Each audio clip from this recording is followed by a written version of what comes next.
Justo. Vamos a empezar en punto.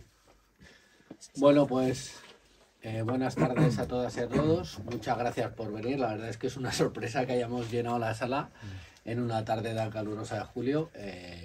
Esto es impresionante, la verdad. Quería agradecer mucho a Intempestivos porque siempre nos cede en su casa y nos hace sentir como si fuera la nuestra. Así que muchas gracias. Y bueno, agradecerte a ti que hayas recortado un día de tu piscina y de tus vacaciones para venir a darnos esta charla y enseñarnos un poco sobre este proyecto. Voy a hablar brevemente sobre la biografía, aunque es bastante extensa, estábamos comentando. La verdad es que para lo joven que es, Aníbal ha hecho muchas cosas. Y tengo a Aníbal Garzón, que es doblemente licenciado en Sociología por la Universidad Autónoma de Barcelona y tiene otra licenciatura de Estudios Internacionales e Interculturales sobre América Latina en la misma universidad. Si hay alguna cosa que digo erróneamente... Si sube para arriba no hay problema, si es para abajo. Poseedor también de 2 estudios de máster en Desarrollo Internacional en la Universidad Politécnica de Cataluña y sobre Periodismo y Comunicación en la Universitat Obrera de Cataluña.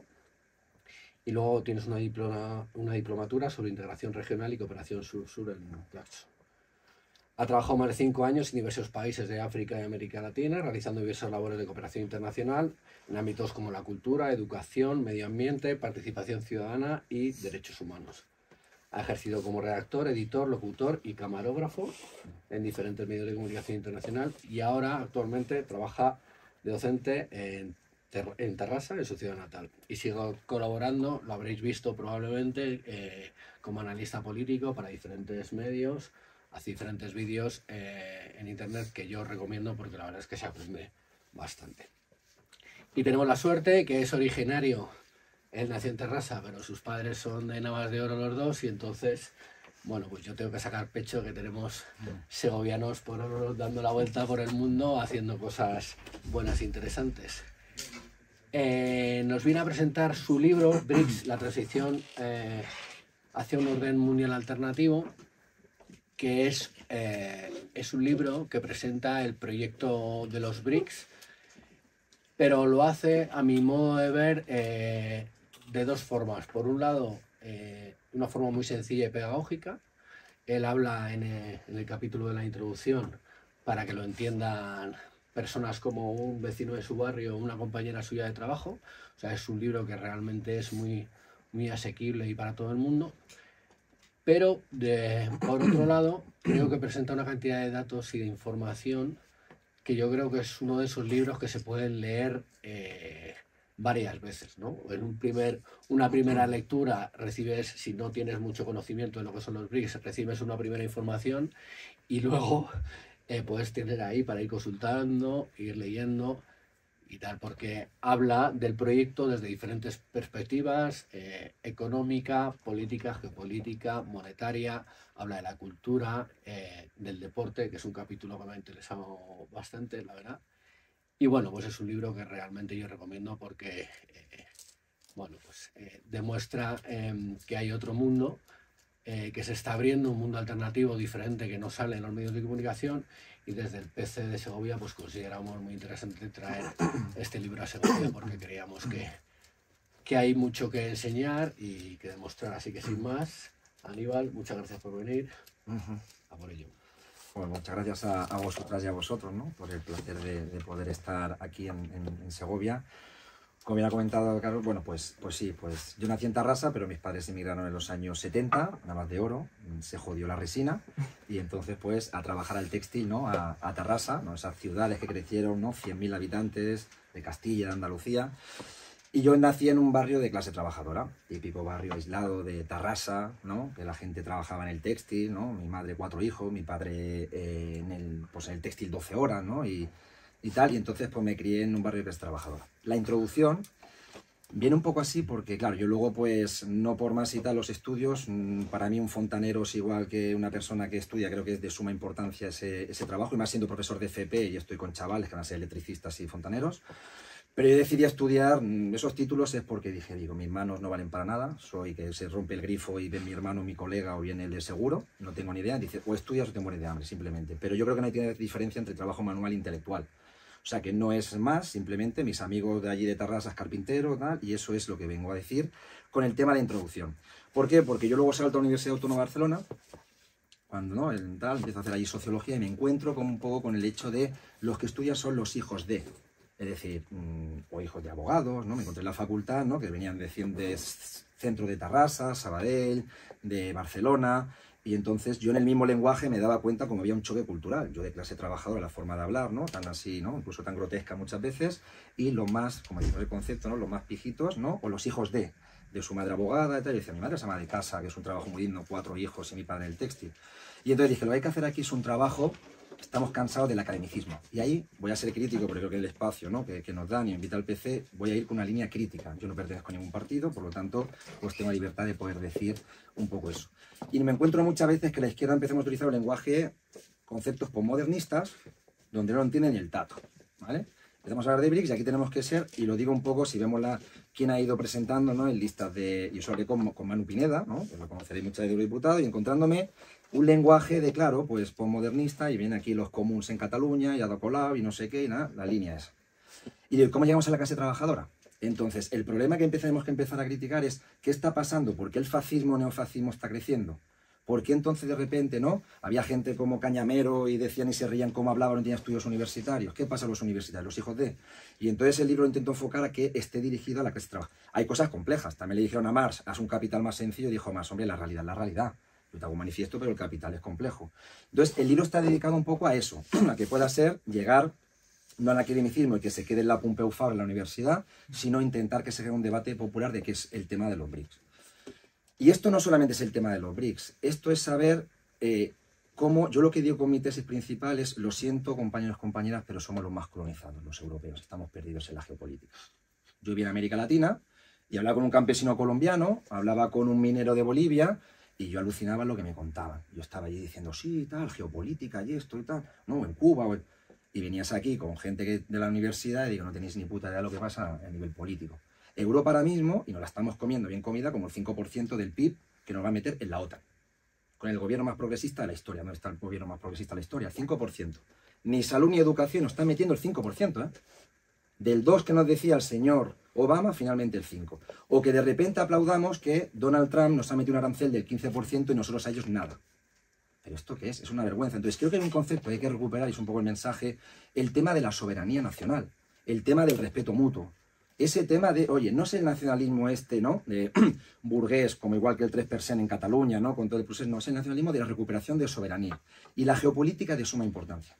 Entonces, si no analizamos lo que está pasando en el mundo y nos pensamos que el mundo solamente es Europa, vamos muy equivocados.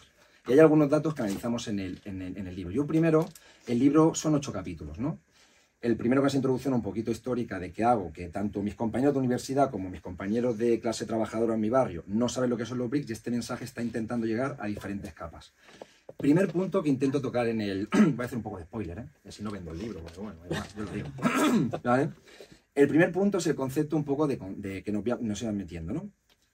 Es cómo puede ser los años 90 que la Unión Soviética nos empiezan a moldear incluso a la izquierda, ¿vale? Porque el libro es una lectura de una línea marxista, histórica marxista, está creado ahí.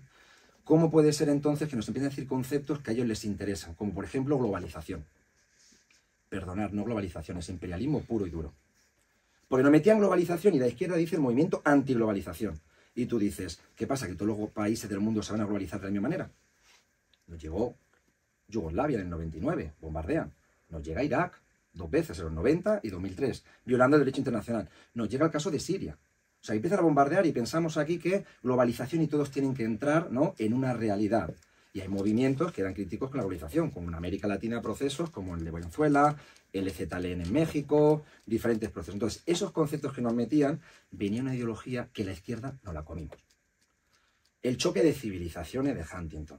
No, lo bien del mal, el 11M, y vienen los islámicos y tal. Esto queda claro de, a ver, ¿quién está detrás? Si no hay un enemigo en la Unión Soviética, tenemos que crearlo porque Estados Unidos vive de la industria militar. Su economía es lo financiero y es lo militar. Son 800 bases y su PIB tiene que ver mucho con el gasto militar. Hay que crear un enemigo. Si no está la Unión Soviética, yo lo creo. Y el Estado Islámico ya sabemos quién lo fundó. Ya sabemos quién fundó todo eso. Entonces, en los conceptos, el primer punto, que es un poquito más epistemológico, es decir, ni el fin de la historia de Fukuyama. Porque el fin de la historia no, la historia continúa y la lucha de clases continúa. La globalización, concepto que mal utilizamos nosotros con el decir antiglobalización, dialéctico, ¿no? No, es imperialismo, la fase superior del capitalismo, como decía Lenin. Y eso ha quedado claro. Y eso continúa, con sus situaciones del siglo XXI, pero continúa. Y entonces es romper cosas que nosotros mismos la izquierda cogíamos. Y los discursos son importantes. El hecho que decimos, por ejemplo, que a mí me hace gracia cuando la izquierda dice, no, la democracia española, ¿qué democracia? Si mañana ganáis las elecciones, en este caso me invita al Partido Comunista, aunque no habrá gente que sea militante y otros no, ¿qué os pensáis? ¿Vais a gobernar? Os pongo el ejemplo muy claro, el tema de Grecia, que lo analizo en el libro. Grecia es un país que cuando ganó, que ya nos hemos olvidado, cuando ganó Syriza, en las elecciones democráticamente, la bloquearon. Entonces, cuando la izquierda me dice que Europa es democracia, perfecto. ¿Y qué pasa en Grecia? En Grecia no llevaron una soberanía popular. La bloquearon y la gente no podía sacar ni dinero. Porque Syriza lo único que quería era hacer una cosa que es la deuda ilegítima. Simplemente, aquí hay dos partidos. PASOK, que es el Partido Socialdemócrata, y el Conservador. Miramos qué deuda es válida y qué deuda de corrupción. La de corrupción no la pagamos. Es la deuda ilegítima que hablábamos muchas veces la izquierda. Y a partir de ahí negociamos. ¿Qué hizo el Eurogrupo? Boicot. Y boicotearon y tú vas a pagar todo. Igual que nosotros estamos pagando lo de Bankia, 30.000 millones de euros. Y lo vais a pagar. Y eso es lo que se estaba diciendo. Entonces, ¿dónde está la democracia si justamente boicotearon un proceso dentro de una socialdemocracia? No estamos hablando que fuese ultrarrevolucionario, lo boicotearon. Entonces yo siempre digo, estamos en una democracia. Y cuando nos hablan, no, sí, claro, pero tú tenías que haber vivido en el franquismo, como dicen algunos del PSUC históricos ahí en Cataluña. Los procesos cambian, pero siguen deteniendo a gente. Pero ha seguido habiendo torturas. O más allá del conflicto, en el País Vasco, ¿qué hacían? No había torturas en el caso Gal. Es decir, no había... Es decir, por lo tanto, el proceso democrático, o nos van a dejar votar monarquía sí, monarquía no. Entonces, lo que tenemos que hacer, primero que hay, es una batalla lingüística. Es una batalla de las ideas, como decía Fidel.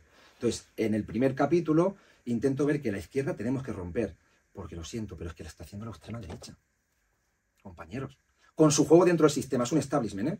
Esto anti-establishment, Trump y El Salvador, y no sé qué, y la de Italia, lo están utilizando ellos cuando nuestro discurso como el tema de soberanía. Soberanía, respeto al mundo, nacionalismo popular. Luego no lo implementan, como Le Pen en Francia. Mayo del 68 y los barrios obreros te votan a la derecha. ¿Por qué? Tenemos que ser críticos nosotros. Luego dicen, no, es que esta gente de los barrios obreros no nos entiende, qué inculto, los niños no estudian y los niños no sé qué. Algo mal se está haciendo. Y nos perdemos un poco en temas tanto de vida cotidiana como internacionales. Y aquí viene el tema de los BRICS. Claro, llega un momento, yo eso de experiencias en América Latina, que allí en la geopolítica internacional te la miran más porque están más pendientes de, hostia, esta sanción, este bloqueo, si nos sanciona Estados Unidos, los rusos, aquí estamos perdidos y es todo. Europa una y lo que nos dice Washington. Ya está. No tenemos debate, ni en la izquierda parlamentaria, hay algunos sectores, pero generalmente no están en un debate. Oye, que Madrid hubo la cumbre de la OTAN con el gobierno más progresista de la historia. Aquí, en Madrid, 2022. Y vinieron aquí, la OTAN es la organización terrorista número 1, si nos vamos a datos. Y entonces celebraron aquí ¿no? Entonces, llega el momento que viene en experiencias y me daba como recapacitar, digo, tenemos que descolonizar nuestra mente. Muy sencillo, un poco va a ser anecdótico y tal. Llego a América Latina, me encuentro en Venezuela, ¿no? Allí tal, con gente de movimiento popular y me encuentro un cuadro de los 12 apóstoles y Jesucristo. Y llega el chavalillo ahí, ¿no? Es europeo, qué guay, no sé qué. Llego ahí y digo, ¿y esta mierda qué es? Al día siguiente un silencio, se callan y tal. Y vienes aquí con un proceso que hemos tenido, ¿no? Por el vínculo franquismo a la iglesia, aunque ha habido sectores dentro de la iglesia no populares, ¿no? Pero ha habido pues ese... Y me encuentro que allí la religión, la teología de la religión nacional tiene un componente de suma importancia. Empieza a tener, ¿no? Y decir, claro, entonces hay que analizarlo de una manera descolonizadora. Y lo más colonizado mentalmente por los medios somos nosotros. Perdonad, no podemos ver Rusia Today. Yo intervengo de manera que no me pagan nada, pero intervengo alguna vez. No podemos verlo. Y nos dicen que es un medio de agitación y propaganda. Es una falta de libertad de expresión. Cierran el canal de Hispan TV también, que es de los iraníes, que yo estuve trabajando en ellos en Bolivia. Y lo cierran. ¿Qué está pasando aquí? Entonces tenemos un problema en la geopolítica muy, muy perdido. Y creo que tenemos que analizar eso. Y la pregunta que siempre hago. Hay alguna, antes, ¿no? Un poco igual que estáis ahora en la charla, ¿habíais conocido el concepto de los BRICS el año pasado? ¿Se conocía o sabéis qué es? Algunos y tal, ¿no? Hay de todo, ¿no? Luego la pregunta. Claro, ¿qué pasó? Que llega un momento, y fijaros, mucha gente no tenía ni idea, yo saco el libro en octubre cuando fue la cumbre de Rusia, y ¿sabéis cuándo la gente empezó a hablar de los BRICS? Y os pongo el ejemplo que tengo aquí unos titulares, me lo puse. cuando el señor Donald Trump dijo que España era miembro de los BRICS. Y de repente todo el mundo dijo, hostia, a mí vino cojonudo porque, hostia, vendemos libros. Vendemos libros, hacemos negocio. Que va, esto no te da de comer, pero bueno, esto es una militancia. Y llega y de repente, fijaros los titulares, que lo tenía aquí apuntado, después de que Donald Trump hablara eso. Los BRICS, hablaremos un poco del contexto histórico, nacen en el 2009. Y en el 2025, los medios españoles, de todos, pongo los titulares que dijeron después de lo que dijo Donald Trump, que fue el 22 de enero. El diario.es, estamos hablando de que si fue en el 2009, 16 años después de crearse los BRICS, titulares que salieron. El diario.es. ¿Qué son los BRICS? El grupo de países en el que Trump mete a España por error. Público.es. ¿Qué son los BRICS? El grupo de países en el que Trump ha incluido por error a España. Veis los titulares que al final en prensa internacional es copio-pego y hay una agencia, la libertad de expresión y el pluralismo. Europa Press. ¿Qué son los BRICS? El grupo de países en el que Trump ha incluido por error a España. La Vanguardia. ¿Qué son los BRICS y por qué la S no es la de España? Hay que cambiar un poco el titular. Y el señor OK Diario, el medio más democrático del mundo. ¿Qué son los BRICS? Los países entre los que Trump incluye a España. Todos diciendo qué son los BRICS 2025. Y cuando yo leía esos titulares decía, la izquierda y la derecha mediática preguntando en ese momento qué son los BRICS. Y llevan desde el 2009. Y analizabas con la gente hablando y tal, y no sabe qué son los BRICS. Digo, algo nos está pasando que no tenemos ni idea. Esto no te salía en Venezuela, en Bolivia o en Cuba. Lo sabían claramente, pero nosotros los medios representan esos titulares de qué son los BRICS 16 años después. ¿Veis el análisis que se hizo ahí un poco de hemeroteca? Yo decía, claro, luego de repente, una totarrasa y todo el mundo, ¡hostia, claro, no eran los BRICS, tal! Porque habían dicho que eran de... Y luego tenemos a la señora alcaldesa de Madrid, no, de la comunidad, la señora Ayuso, que dice, bueno, algunos son de los BRICS y otros no. Yo decía, esto es una cagada ya. O sea, que tú puedes ser europeo y tú no. Tú puedes ser país de la OTAN y tú no. Yo digo, cuando hay política de Estado está por encima. Y si España es de los BRICS, es de los BRICS. No vas a decir, decía, no, el gobierno es de los BRICS, nosotros no. Yo decía, hostia, entre que España es de los BRICS y esto y tal, yo creo que el estudio que hice es una mierda. No me enteré. Dice, no puede ser. Entonces, lo que vengo a decir un poco aquí es esa pérdida de análisis geopolítico. Y nos tragamos todo. Yo me impresionaba mucho, ¿vale? Y voy a hacer un poco así algunas anécdotas. Cuando de repente, cuando la guerra de Ucrania es la segunda guerra, porque la guerra empezó en 2014, no 2022. Y esa vamos a hablar porque esa tiene que ver y cómo a nosotros, a los europeos, nos han jodido los norteamericanos. Pues ¿cómo puede ser? Que había gente en el movimiento independentista catalán, cuando el 1 de octubre, que decían, qué desinformación que hay en los medios, de La Sexta y de tal, es verdad, a mi madre y a mi padre le llamaban, que acaban de entrar ahí, ¿no? Me llamaban y decían, Pepe, a ver si te van a pegar hablando en catalán, y lleva 30, 40 años ahí toda la vida, no habla catalán y no le pegan. Pero lo decían de aquí, hermanas de Segovia. Había la desinformación de que cuidado, que si hablas en castellano te echan. Y la gente se lo creía. Y decía el movimiento independentista, no creáis a los medios de comunicación de La Sexta y tal, están mintiendo. Perfecto. Pero luego me creo que el movimiento independentista se cree lo que nos dicen de Ucrania. Y había gente con el lazo amarillo y se cree diciendo, no, los rusos están matando ucranianos y tal, no sé qué. O sea, me están mintiendo un medio y tenemos el mismo medio, pues no te lo creas. Lo que tenemos que hacer es criticar los medios de comunicación. Porque en tu casa has vivido una desinformación y tú en política internacional, o que en Venezuela persiguen a gente y se mueren de hambre. ¿Quién te lo dice? El mundo, el país. ¿Por qué te crees ese medio cuando tú has visto una mentira real en tu vida? Entonces hay que analizar que los medios no hay que creernos nada. Y en política internacional solamente una línea editorial. No nos dejan tener otra, como medios que han censurado como Russia Today o Sputnik. Desde la guerra del 2022, la Segunda Guerra. Entonces, lo primero genera un poco esa, de que estamos colonizados, es como un poco provocativo, y que los europeos estamos perdidos en geopolítica internacional. Y ha quedado claro en una cosa, para entrar en el tema de actualidad. ¿Cómo puede ser que hay Donald Trump y nos dice 30% de aduanas, si va en la patética de von der Leyen, y dice, no, conseguimos el 15%, pero no tenemos nosotros aduana para ello, o sea que los productos yanquis entran con 0 y nosotros con 15%, y lo celebramos. Y de repente le dice a Brasil, por Bolsonaro, 50%, y dice Brasil, la vamos a tener tú y yo. Y dice México, la vamos a tener tú y yo. Y la India, que es su socio, y es de los BRICS, que luego hablaremos un poco de esto, ha dicho lo mismo. Porque la India compra petróleo ruso y luego lo revende también, consume y revende. Y le han dicho, siendo socio de Estados Unidos, vamos a poner el 50%. Y los indios han dicho, vale, ya veremos, hablaremos, pero no ha dicho los europeos. Entonces, en geopolítica, ¿quién es el más satélite? Nosotros. ¿Dónde hay más bases militares norteamericanas?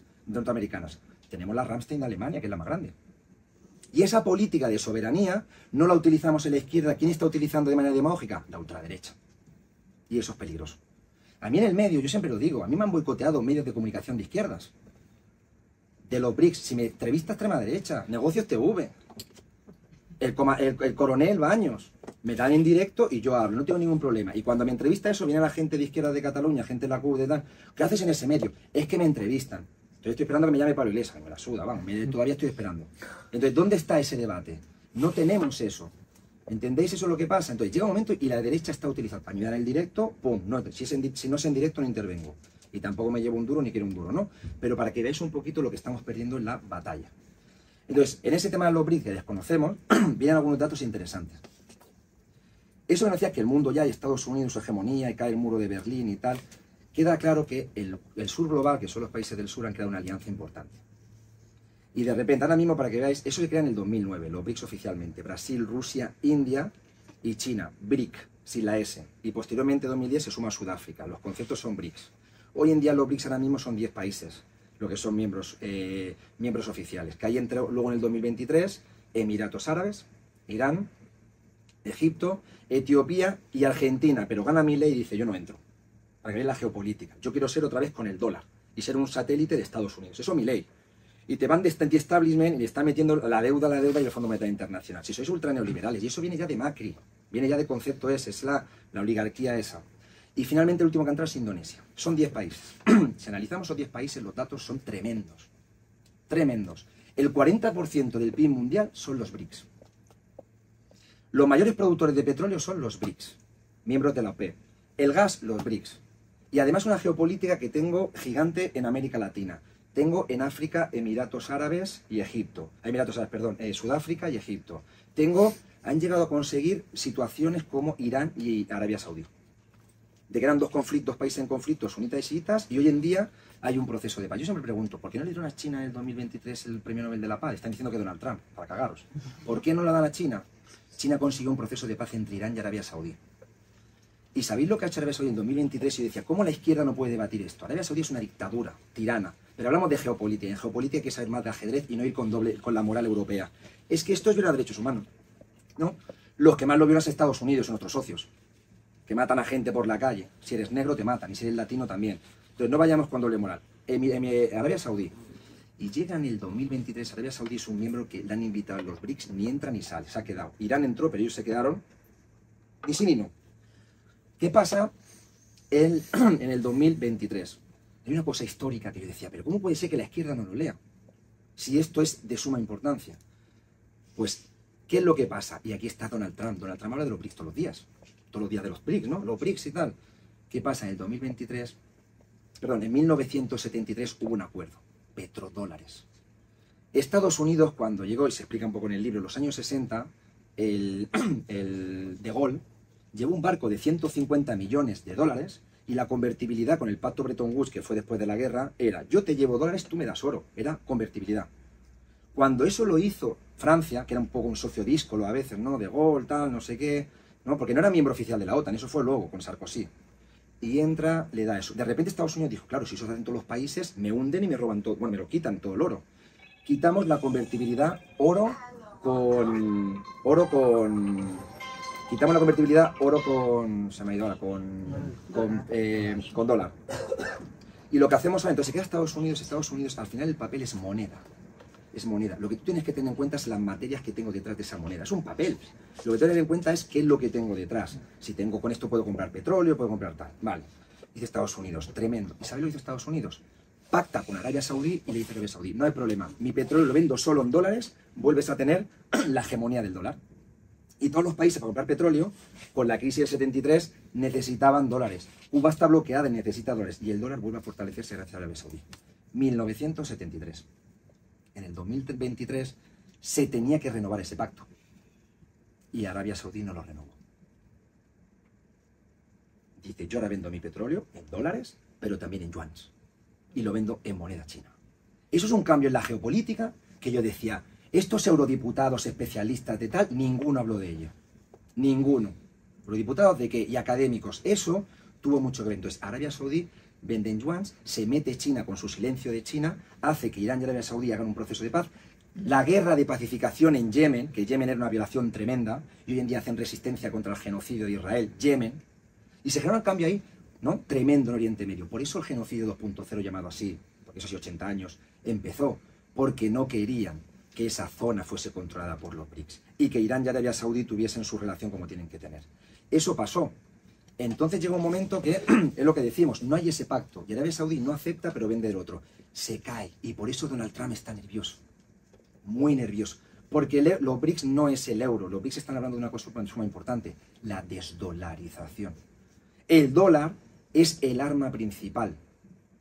La deuda y el dólar es lo más invasivo y autodestructivo que ha habido desde la Segunda Guerra Mundial. Y el dólar es yo imprimo, yo hago deuda. Y ahora mismo el país que más deuda tiene es Estados Unidos. Pero empiezan los países, claro, con el dólar hacemos a Rusia, lo boicoteamos, ¿no? Es decir, con el tema de sanciones. Lo hacemos a China, Cuba ya sabemos y tal, Irán. Y los países ahora mismo, entonces dice, por eso llega la izquierda y dice, ya, pero claro, dentro de los BRICS hay Irán. El típico debate que tendremos, Irán. Sí, pero en geopolítica Irán le da 20.000 patadas a cualquier país europeo. Alemania vende el 30% de armamento a Israel. Y Irán, la cara de Irán, se la come en el conflicto, ¿eh? Que está batallando con... Entonces, ya no hablo de lo que pasa en casa. Esto es una comunidad de vecinos. Lo que tú hagas en tu casa, todos violan los derechos humanos, todos los países. Me importa lo de la comunidad. E Irán ha puesto la cara más que cualquier país de la izquierda europea, entre comillas. Venezuela en el 2019 caía. Irán llevó 5 buques llenos de petróleo a Venezuela en solidaridad. Se la jugó. Lo hizo, no sé, Repsol y lo hizo la izquierda, yo qué sé, sueca. Lo hizo Irán. Entonces, en geopolítica, y eso a la izquierda europea le choca, porque ya, pero llevan el velo, hablo de geopolítica. Llevan el velo y en Estados Unidos matan eso, y en Estados Unidos tienen un problema de la droga tremendo, y aquí tenemos que no tenemos vivienda. No pero hablemos de casos locales, tenemos, ¿no?, 1000 problemas. Entonces, en Irán, claro, y tendrá su proceso, pero en geopolítica es diferente. Y Irán ha establecido, pues, una buena alianza, ¿no? Y lo que sabemos, está jugando la cara Irán, una potencia nuclear. Y Alemania vende armamento, ¿eh? Los niños que mueren son con armas alemanas. Los niños. Irán pone cara. Por eso digo que en la geopolítica hay que analizar las cosas de una manera así. Entonces, en la desdolarización, llega Trump y dice, claro, este proceso nos está jodiendo nuestra hegemonía. Los chinos, los rusos. ¿Qué ha pasado? ¿Por qué Rusia no ha sido bloqueada? Pensaban, llegan los europeos y me hacen gracia. Venga, otra sanción. Llevamos 14 sanciones contra los rusos. 14 bloques de sanciones. Y los rusos siguen teniendo el PIB. Porque el mundo no es Europa, somos 500 millones. Y el mundo son 8.000 millones. Y Europa dice Rusia, ¿no queréis petróleo? Y aquí viene un poquito para que veáis esto que tiene que ver con la vida cotidiana. No, los rusos son los malos, no le vendemos petróleo, anda ya, que se jodan, ya. Yo que sepa, en Europa solamente tiene Noruega petróleo. No tenemos petróleo. En Tarragona hay una planta y nos llega para el palo de Chupachú, no nos llega mucho más. No tenemos petróleo.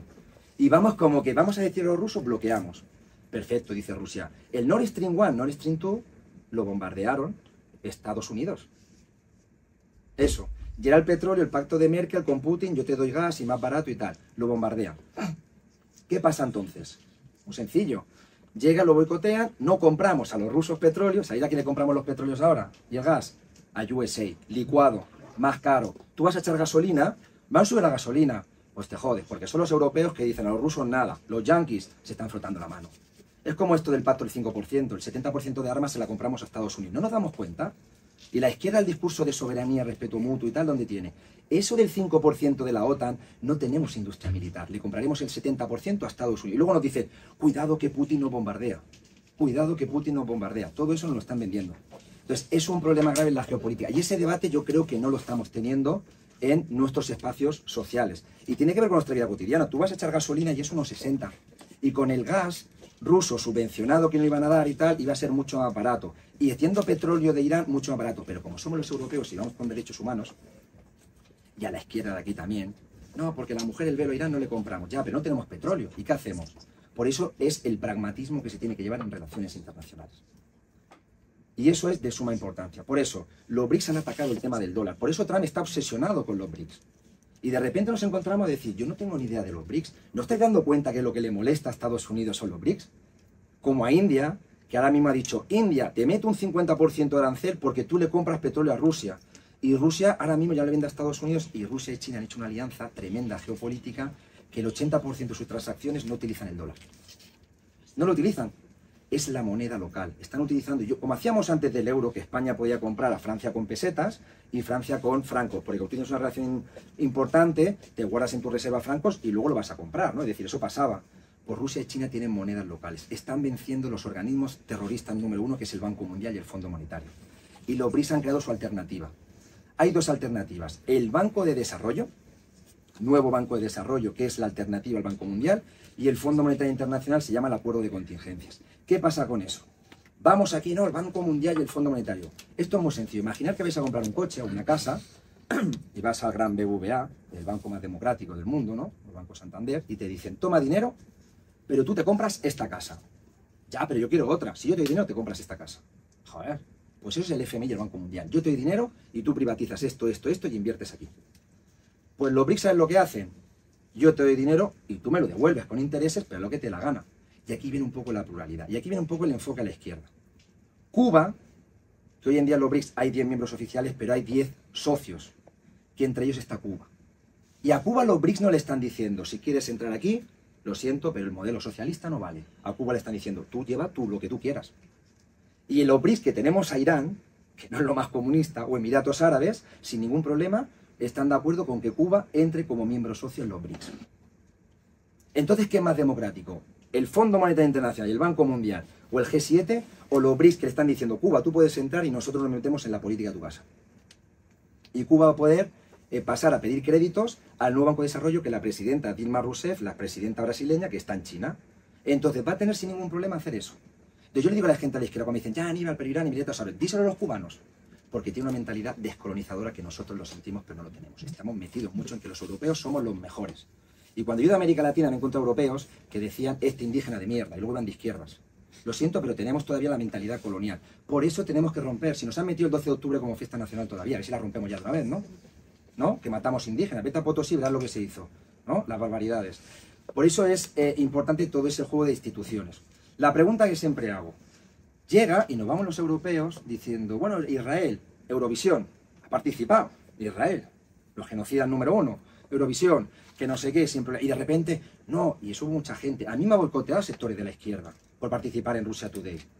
Pro Putin y tal, he habido gente de izquierda, siempre lo digo, porque para eso está, que no han querido debatir conmigo en un medio de comunicación, porque decían, no, que eres pro Putin en geopolítica. Y había gente que dice, ¿cómo puede ser esto? ¿No? De que tú analizas de la manera muy diferente el contexto internacional. Y había gente que me boicoteó en algunos debates, porque decían que no, porque tenías que decir de el único mensaje que había era, ¿no?, el modelo occidental. Creo que ahí tenemos un problema. Entonces, con el tema del deporte, yo os pregunto, ¿alguno sabe los Juegos Olímpicos de los BRICS? ¿Lo escuchasteis? Los medios de comunicación no se informaron de nada. Boicoteamos a Rusia para los Juegos de París, pero Israel puede participar porque son nuestros amigos y son buena gente. ¿Sabes? Cuidan muy bien, dan comida a los niños de Gaza y tal. Y los rusos no, la doble vara de medir. Pues Rusia llega y dice, ¿sabéis qué? Vamos a hacer unas Olimpiadas de los BRICS. El 13, del 13, si no me equivoco, fue del 13 al 20 y pico, fueron 12, 14 días. Fueron 5.000 atletas, fueron 90 y pico países. Ni una noticia en los medios. Cuando hubo la cumbre de los BRICS de Rusia, en el 2023, que salió el libro, yo estuve mirando televisión española. Y digo, se están reuniendo en Rusia presidentes, 30 y pico países, los 10 miembros oficiales, los 10 socios y algunos invitados. Fue Colombia, fue Vietnam, fue Turquía, país de la OTAN. Representaba 5.000 millones, ni una noticia en televisión española. Ahora es un medio progresista y ninguna noticia de esto. Ni una noticia. En televisión española, cimeras en catalán, una cumbre de 5.000 millones, representados 5 millones de personas, el PIB el 40%, dos potencias como Rusia y China en el tema armamento, crecimiento como potencia en Brasil, ni una noticia. Y nos creemos eso medio. Entonces, ¿dónde está la pluralidad informativa? Ninguna. Y eso es un problema que tenemos. Nos están metiendo un discurso y nada. Entonces, en el tema de lo que digo, el tema de los BRICS no es una alianza, se crea en el 2009, no es una alianza que decimos, no, es un acuerdo comercial, no, aquí está rompiendo con una cosa interesante, conferencia de Bandung. ¿Sabéis lo que es la conferencia de Bandung? Históricamente, pues en los años 50 se crea entre el bloque socialista y capitalista. No olvidemos, perdonad y tal, pero cuando se acaba la Segunda Guerra Mundial, hay 51 estados y crean un orden mundial. 51 estados, hoy son 193. Y el orden mundial está creado de la Segunda Guerra Mundial, pero el mundo ha cambiado. Y Estados Unidos veta y hace lo que le da la gana. Y tú dices, el mundo ha cambiado y hay estados muchos nuevos, como en África, que no tienen derecho a decidir muchas cosas porque no existían, eran colonias francesas, ¿no? En todo eso. Entonces, la geopolítica en ese caso ha cambiado. La conferencia de Bandung en el año 55 se crea y se funda en Indonesia, que hoy es miembro de los BRICS, se funda con la idea de ni un bloque ni otro, queremos mirar desde el sur global y hacer una cooperación pragmática entre gobiernos de izquierda y derechas para desarrollar y no depender del norte, porque los países se independizan políticamente, ganan su territorio, pero son países colonizados todavía. El Sahel en Francia. Francia ha hecho barbaridades y las sigue haciendo. Y nunca ha pedido perdón a África. Bélgica, menos en el Congo, lo ha pedido, que eso fue un genocidio. Y Francia no ha pedido, y no lo quieren ni ver. Y hoy el Sahel hay unos movimientos importantes en Burkina Faso, Mali, que están mirando los BRICS. Porque el presidente de Mali, en el aniversario contra el fascismo, que no fue ningún europeo, y murieron 20 millones soviéticos, el presidente que fue el de Mali. El de Burkina Faso, perdón. Fue para allá. Y fue para allá y celebró el aniversario contra la victoria contra el nazismo. ¿Algún europeo fue? Cuando nos libraron los soviéticos, ¿no? Y perdieron 20 millones. Ningún europeo. Entonces, es lo que está pasando es en ese tema, ¿no? De cómo en la geopolítica pues están dando situaciones pues complejas. Entonces, en el tema del deporte, hay esas olimpiadas y llega, y ya digo, lo podéis mirar en Wikipedia, lo han hecho ya, en Wikipedia lo podéis ver, 90 y pico países participando y nada, y mediáticamente nada. Entonces, los BRICS es una alianza que llega y dice, lo comercial estamos haciendo un nuevo banco de desarrollo, estamos intentando, ¿no?, romper con esa dinámica de Occidente, porque si mañana nos corta grifo Estados Unidos, se vive como se vivía en los años 50 en España, ¿eh? Está claro, quien domina es Estados Unidos en Occidente. Y entonces buscan alternativas. Tenemos los chinos y los rusos, que son los malos, pero los chinos hay una cosa que se llama el respeto mutuo, que viene de la conferencia de Bandung, esa que decía en los años 55. Pues se fundan por los países asiáticos. Y luego Tito, la antigua Yugoslavia, crea el movimiento no alineados. Y son los países que dicen, somos el tercer mundo y tenemos que generar una unificación nosotros contra el dominio de Occidente, porque Occidente nos independiza, pero luego no somos estados independientes. Todavía es ahí donde se utilizan países franceses, se utiliza el franco. Ni en Francia se utiliza el franco. Ni en Francia. ¿No? Y cuando quieren, te llevan y te dicen, aquí en la cumbre de Madrid hubo un acto que lo llevó, ¿sabéis quién lo lleva? El flanco sur del Sahel, que uno que lo propuso fue el señor Sánchez, que fue decir que la OTAN tenía que intervenir en el Sahel. El Sahel.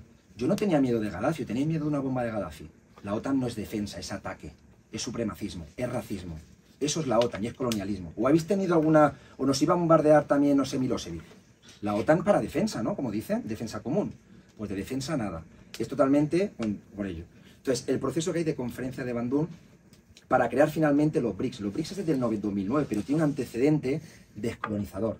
Y en lo descolonizador es complejo, porque no es una izquierda-derecha de la Revolución Francesa. Este es progre, este es conservador. Los procesos del sur son muy complejos. Yo cuando vivía en América Latina no te hablaban de izquierda-derecha. Más conservador, más progresista, pero eso viene de la Revolución Francesa. ¿Quién está a la izquierda situado en el Parlamento? ¿Quién a la derecha? Y nosotros pensamos que el mundo va así. La política china va de una manera, la política brasileña de otra y la política rusa va de otra. Y lo que tienen son sus realidades. Y hay un respeto mutuo.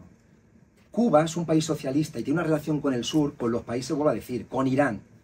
Yo cuando veía lo típico, Chávez con Netanyahu, con Ahmadinejad, allí los dos reunidos, el G2, en la OPEP, hombre, y tal, Irán y claro, ya, pero están dando un golpe. Y le está dando daño a Estados Unidos, porque son países petroleros, y quieren hacer que cambien las relaciones internacionales. Pero las relaciones internacionales no son democráticas. Deciden barbaridades. Aquí la troika, que el señor Rajoy firmó, nos dijeron que no, pero hubo un plan de ajuste estructural, en el 2012 firmó, viene de la troika. Entonces son los organismos financieros que lo tienen controlado. Y eso parece que no dice, ya Aníbal, pero es geopolítica, pero tiene que ver con tu vida cotidiana. La electricidad, la luz, la gasolina, todo eso tiene que ver. Entonces, si no tenemos un componente de estudio de las relaciones internacionales, muchas de nuestra vida cotidiana, pues no vamos a saber leerla. Yo creo que nos está pasando a los europeos. De que no sabemos leer lo que está pasando en el mundo, más allá de Estados Unidos, de Europa y el G7, porque son 193 países, y no sabemos lo que está pasando. Y nos reímos cuando Putin salía Borrell. Tú vieras en el 2022 salían, ¡buah, Rusia va a quedar bloqueada, va a quedar ahogada! Y Borrell diciendo las tonterías constantes. Y ahora ya no es alto representante, va de solidaridad con Palestina, cuando es Borrell, ya sabe lo que es, ¿no? Diciendo barbaridades. ¿Y los rusos qué hicieron? Si los rusos llevan desde el 2007 haciendo los BRICS, hubo un discurso de Putin en la conferencia de Múnich, porque el mundo es multipolar, los rusos vamos a estar ahora con China, con India y tal, y hay economías emergentes, tal, y el mundo ha cambiado y Estados Unidos. En primera fila había una persona, lo podéis ver en internet, que estaba enfadada y diciendo, no puede ser. ¿Sabéis quién era? John McCain, candidato republicano para la presidencia del 2008 contra Obama. Y salió después y dijo, Rusia no puede ser, se va a enterar Rusia, no sé qué. ¿Sabéis quién estaba en el golpe de Estado luego en la plaza, creo que en la Plaza de Libertad de Kiev? Él. John McCain en el Euromaidan estaba en la plaza dando el golpe de Estado. Y eso no lo leemos. Y había gente de izquierdas que aplaudía ese golpe. Cuando ese golpe, os recomiendo ver el documental de Oliver Stone, el de Ucrania en llamas. y vais a ver lo que hicieron en Ucrania. Cuando había gente de aquí, Ucrania, había gente de izquierdas aplaudiendo a Ucrania. Y llevando, además no miembro de la OTAN. ¿Por qué le toca llevar? No miembro de la OTAN. Si vamos en esos criterios, no miembro de la OTAN. Pues en el 2014 hubo un golpe de Estado en Ucrania. Y el de Ucrania hubo el golpe porque Ucrania lo que estaba teniendo es un gobierno democrático y llegó y fue al Fondo Monetario Internacional y dice, oye, perdonad, pero yo quiero una deuda, es decir, voy a pedir un crédito. ¿Qué es lo que tengo que hacer? Toma dinero, lo que decíamos, pero privatizas esto, esto y esto. Ah, vale. Voy a Rusia. Putin, y los BRICS, y el nuevo Banco de Desarrollo, oye, que tengo que tal, ¿qué haces? No, toma dinero, ya lo que quieras. Hostia, qué guay, yo me cojo a ti. Hostia, esto no nos mola, europeos, se está yendo Ucrania y Rusia y no sé qué. Pum, golpe de Estado del Euromaidan, contra un gobierno que democráticamente había sido elegido tirando para la línea rusa como quiere tirar para lo que sea, es su soberanía. Y le dieron un golpe. Con movimientos neonazis y creando en el Donbass regiones prorrusas de independencia, que yo dije, espero que el sector catalanista independentista les apoye, que también son independentistas, ¿no? Pues nada. Entonces, eso es lo que viene de esos golpes. Entonces, nos están creando ahora mismo una guerra contra los BRICS, que ahí entramos nosotros, porque el 5% sale de vuestros bolsillos, ¿eh? Vais a trabajar y hay un porcentaje del dinero que hacéis todos los días los currelas, que nos van a ir al 5% de la OTAN. ¿Para qué? Contra los BRICS. Primera, la guerra, que queda clara, la guerra de Ucrania. Lo que quieren es hacer ese muro y Europa, en lugar de hacer, es un nuevo muro de Berlín, porque había un problema. Putin tenía una calle con Gallardón, le puso un nombre en una placa de Putin en el 2006 y era nuestro amigo. Putin era nuestro amigo en el 2006, ¿no? Y entonces dices, claro, si tú creas una alianza entre Lisboa y Moscú, ¿quién sale perdiendo? Estados Unidos. Hay que crear otro muro de Berlín. Y Rusia no puede tener relación. Siempre ha sido lo típico, ¿no? De Rusia, ¿no? Ya desde el Imperio francés y tal. Lo tenemos que apartar porque Nord Stream 1, Nord Stream 2, Alemania tiene buena relación, la Merkel, que venía de la RDA. Esto no nos mola, porque si hay buen desarrollo, Europa tiene que ser la colonia de Estados Unidos. Y es lo que somos hoy, una colonia de Estados Unidos. Entonces nos genera ese conflicto John McCain, que va allí, hay un golpe de Estado, y genera esa guerra del Donbass, Estados Unidos. Uno, y nosotros pagando armamento para allá, de nuestros bolsillos. Dos, el pacto que hubo el otro día, fijaros, el otro día se reúne la Unión Europea con China. Yo me estoy yendo para él ya, tío. Tú me dices, yo me tal y hacemos debate. 10 minutos, 5. Es que al final, pum, pum, ¿vale? Hay tantos temas... Te dejo hasta las 8. Vale, hay tantos temas que... El tema, el pacto AUKUS. Reunión de la cumbre entre China y la Unión Europea, el 50 aniversario. 50 aniversario, establecen relación, no hubo ningún acuerdo. Y hay relación, bueno, los aranceles, claro, vuestros automóviles eléctricos, tal. Y llega Europa y dice, pero tenéis que tener en cuenta que no negociamos con vosotros si vosotros no bloqueáis a Rusia. Si vosotros con lo de Taiwán, Hong Kong, y Europa tiene el derecho a decidir eso a China. ¿Te imaginas que llega a tu casa el vecino y dice, tu cocina no me gusta, a ver si cambia la rachola? ¿Qué dices? Eso hace Europa. Con China, estamos hablando de China, que hoy le da hacia así a Europa, y va y dice entonces el presidente chino, iros para allá, no hay ninguna firma. Porque el presidente chino a Canadá, que también está escrito aquí, le pegó al de Canadá, Trudeau, ¿no? Trudeau, le pegó. Una vez le dijo, ¿sabes? Es China. Y va a Europa y le dice, lo de Taiwán, lo de Hong Kong, tú no puedes negociar con Rusia. Y China dice, venga, siguiente, que pase otro. Eso lo hacen los europeos, la mentalidad colonial que hay en el tema de Europa. Y eso es algo preocupante. Pues entonces se genera un pacto que tampoco se habla, que es el pacto AUKUS. AUKUS. El Reino Unido, Estados Unidos y Australia generan submarinos nucleares en Australia enfocados a China. Y dicen que, claro, es que China está mirando en Taiwán, ¿sabes? Cuando es una pugna ya histórica, territorial, tal, no sé qué. Lo de Taiwán, que fue, ¿no? Cuando la Revolución Socialista en el 49, y están ahí, tal. Entonces eso. La ruta de la seda la intentan bloquear de China porque también va a ser un poco el pulmón que van a celebrar el centenario cuando en el 49. Y ahí entonces les molesta. El pacto AUKUS es un ataque con mirada nuclear a China. Y eso lo hace Occidente. No nos explican. Contra otro país de los BRICS, China. Tercer país de los BRICS. Irán. Irán. Si a Irán la han tenido bloqueada, ha ido la agencia atómica y tal, y el que tiene la bomba nuclear es Israel. ¿Por qué esa doble vara de medir? Y entonces a Irán, ese conflicto que ha habido, ese genocidio que está habiendo, ese genocidio no solamente contra Palestina, es contra Siria, contra el Líbano, contra Irán. Porque Oriente Medio es rico y Oriente Medio está mirando a China y Rusia, con Arabia Saudí, ese socio díscolo que está mirando para allá. Y el siguiente es Irán. Le boicoteamos, el no sé qué, y los iraníes, y el no sé cuánto, vamos sin tal. Y entonces otro país es BRICS. Cuarto, Brasil. Impeachment que hicieron a Lula. El impeachment y el golpe de Estado que hicieron a Lula, con Bolsonaro financiado por las iglesias evangelistas, financiado, ahí, eso viene un golpe contra países de los BRICS.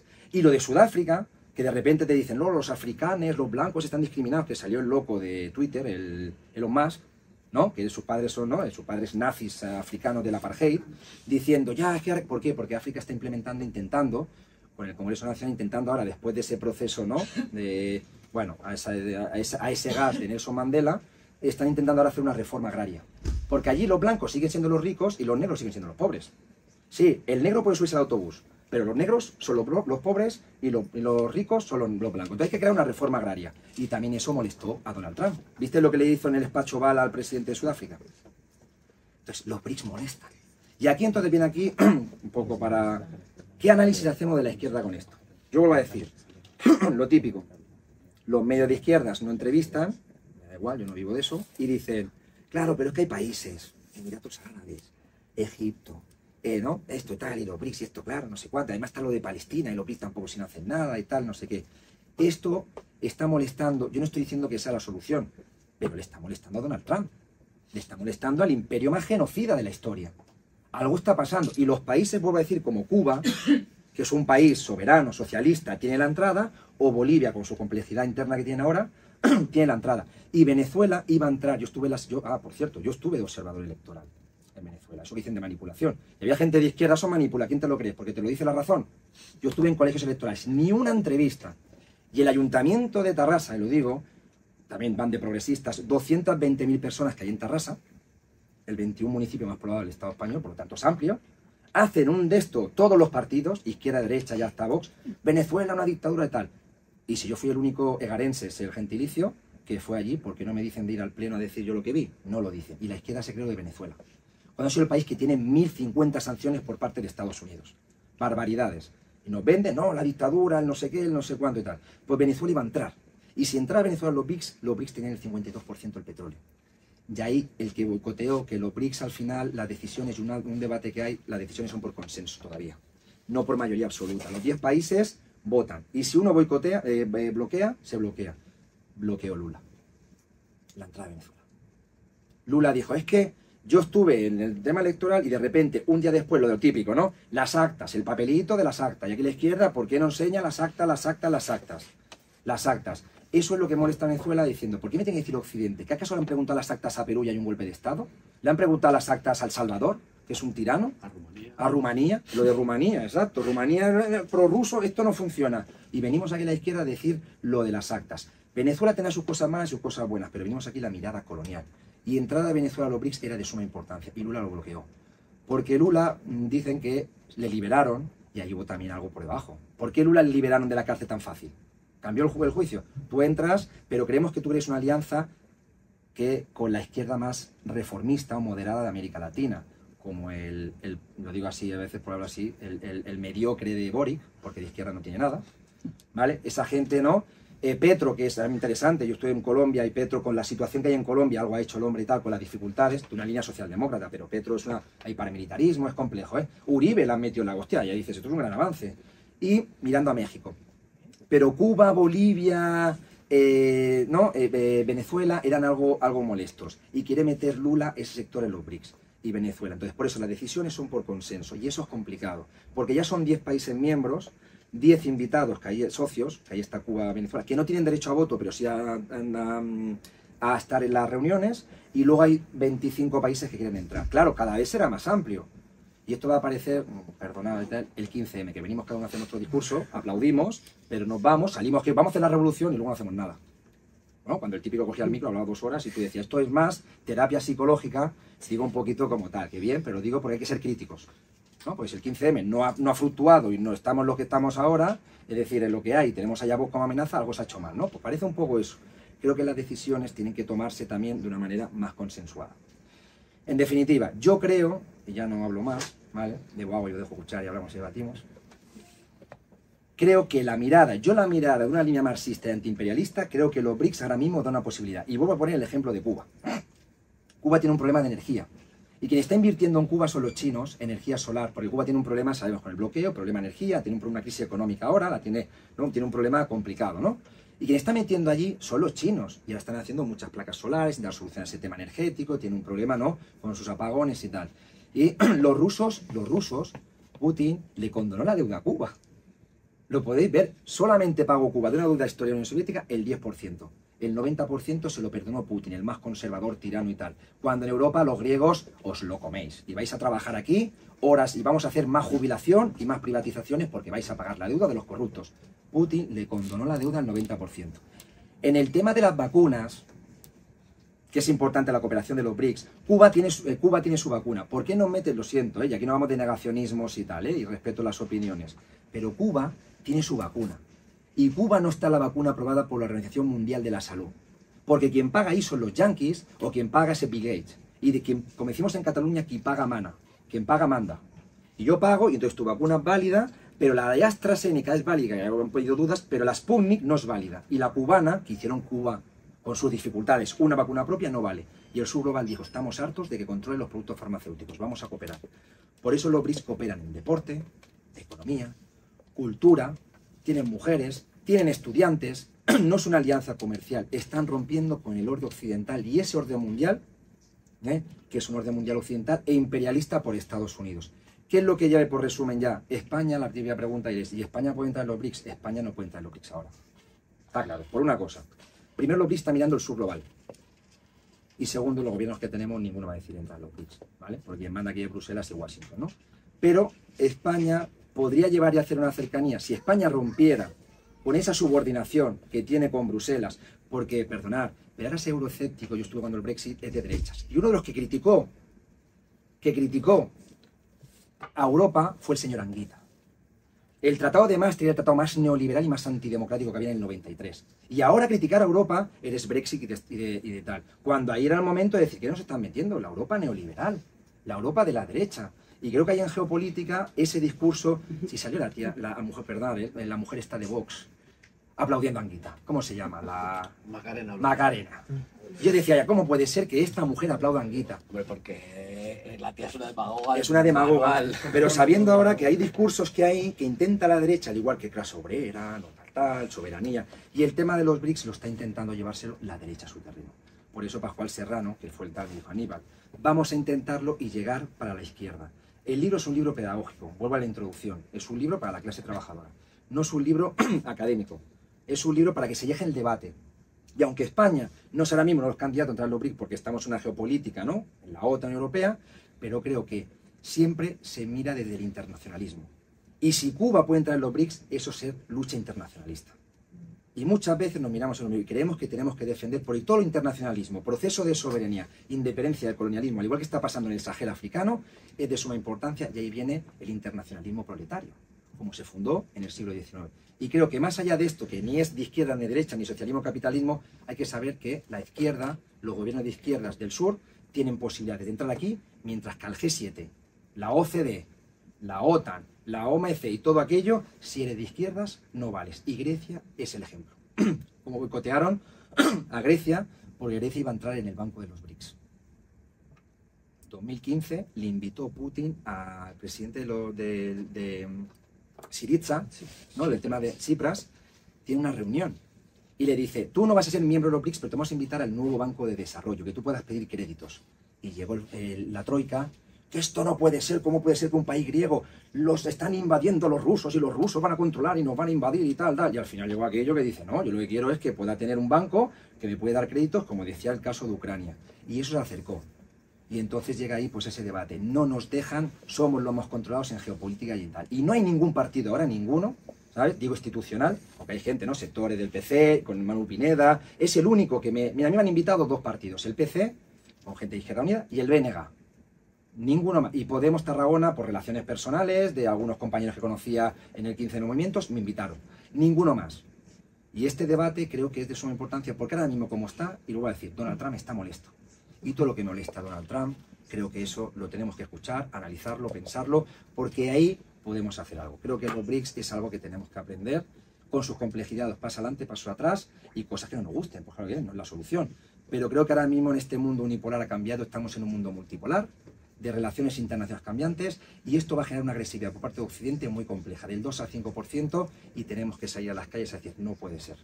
Porque nos van a implementar y nosotros finalmente vamos a ser los escudos humanos de las oligarquías de Occidente. Entonces creo que tenemos que empezar a analizar un poquito más estos temas y sobre todo, y en definitiva, criticar la guerra cultural y comunicativa. Porque si no sabíamos nada de los BRICS en 15 años, lo siento compañeros, compañeras, somos los grandes perdedores en la geopolítica internacional.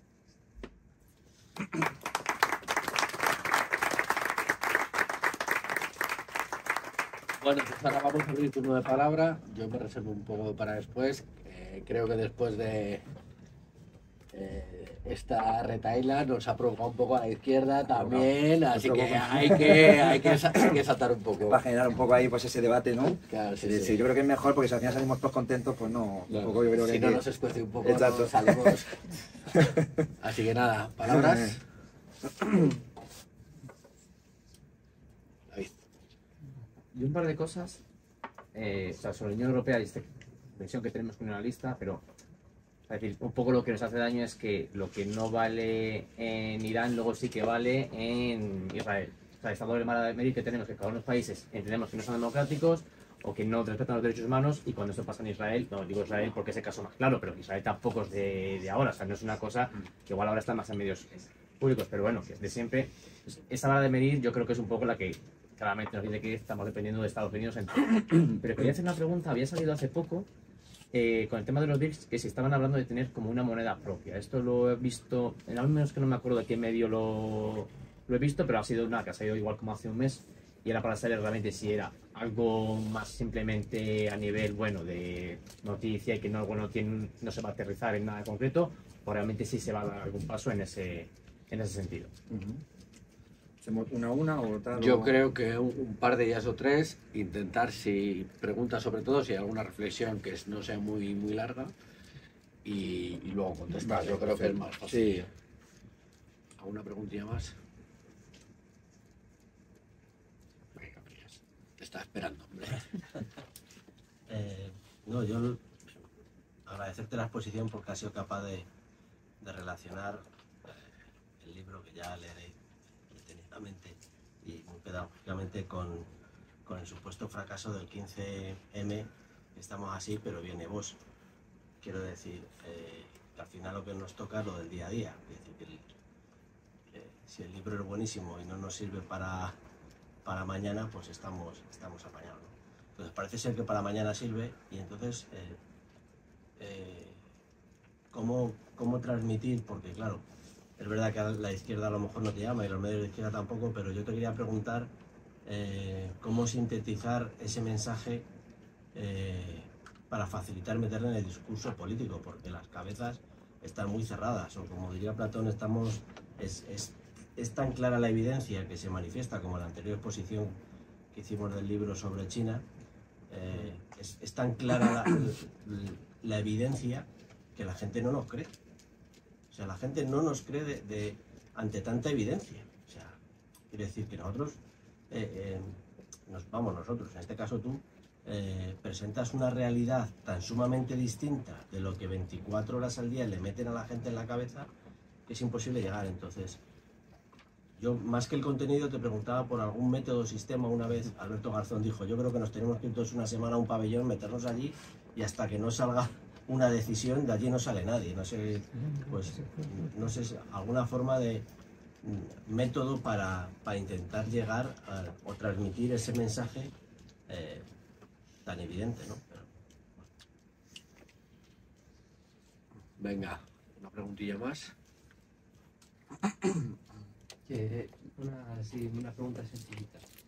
¿Cómo es que en nuestra sociedad tengamos tan interiorizado con una especie de tabú hacia el comercio con China y Rusia, y veamos con tan buenos ojos Estados Unidos cuando nos perjudica más de lo que nos ayuda?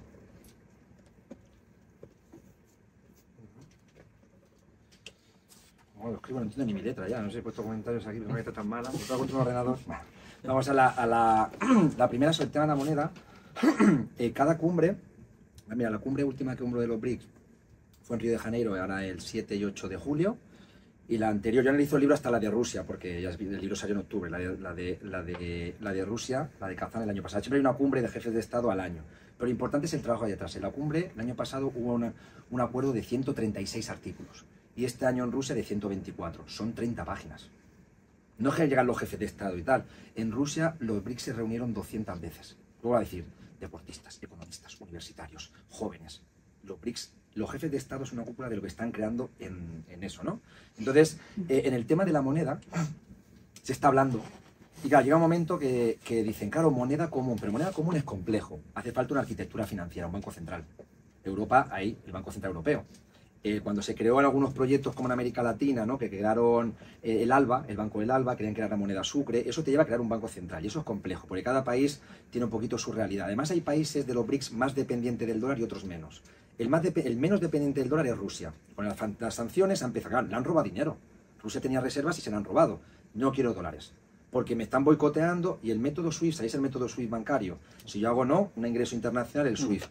Con Rusia no lo puedes hacer, la han boicoteado. Por eso ha creado alternativas, se llama BRICPay.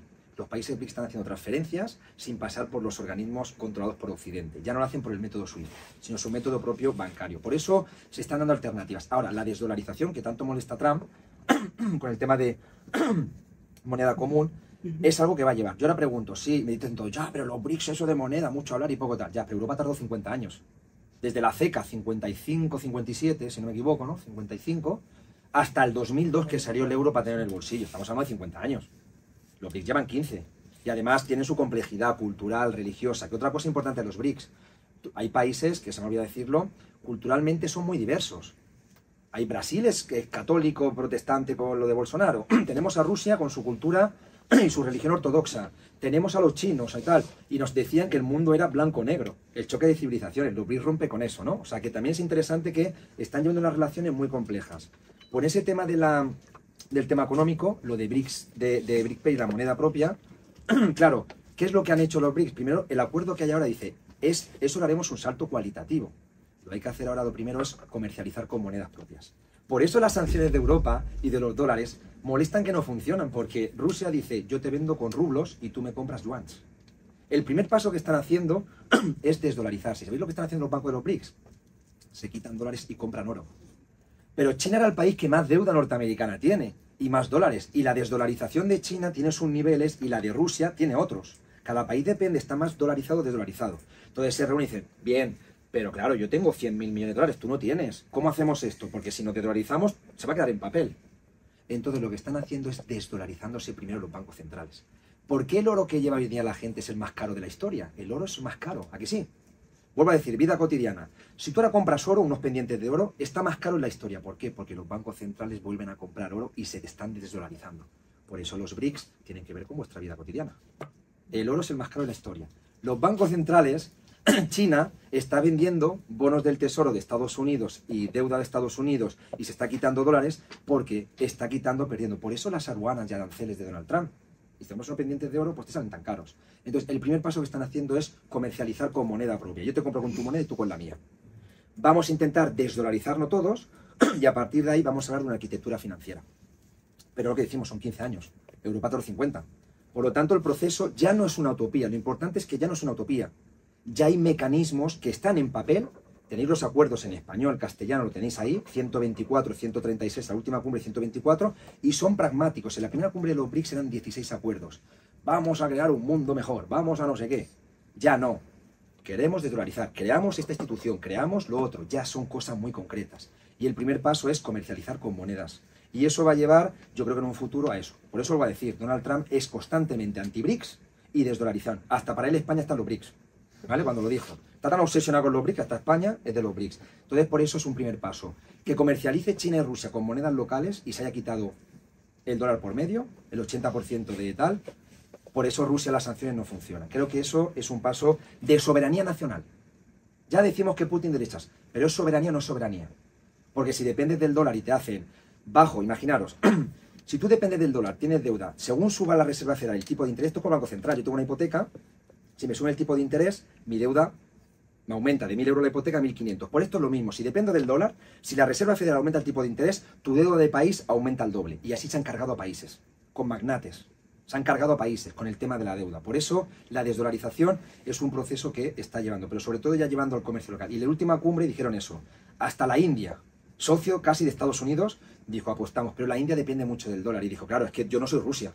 Por lo tanto van a sus niveles. Yo creo que pasará, ¿qué pasan? ¿20 años, 30?